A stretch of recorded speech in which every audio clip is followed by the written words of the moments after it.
Praise lord. September 4వ తేదీ 2025. ఈరోజు దేవుని వాగ్దానం, నీ నోట నా మాటలు ఉంచి నా చేతి నీడలో నిన్ను కప్పియున్నాను.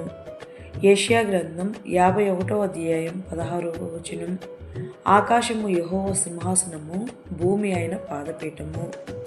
నా మాట అగ్ని వంటిది కాదా అని సెలవిచ్చిన యేసయ్యకు సామాన్యుడైన మోషేను ఇశ్రాయేలీయులకు నాయకుని చేసి మాట్లాడు సామర్థ్యము లేని మోషే చేత ఐగుప్తీయుల బానిసత్వం నుండి ఇశ్రాయేలులకు తోడే నడిపించిన గనుడగు మన దేవునికి మన జీవితములను మనము సమర్పిస్తే యేసయ్య చేతి నీడలో మనల్ని కప్పి మన జీవిత కాలమంతయు మనకు తోడే మనల్ని సంరక్షించును. ఈరోజు వాగ్దానం మన జీవితంలో నెరవేరాలని కోరుకుంటూ జీసస్ ఈజ్ అవర్ ప్రకటన పరిచర్యలో మీ సహోదరి సుమా. Amen. God bless you all.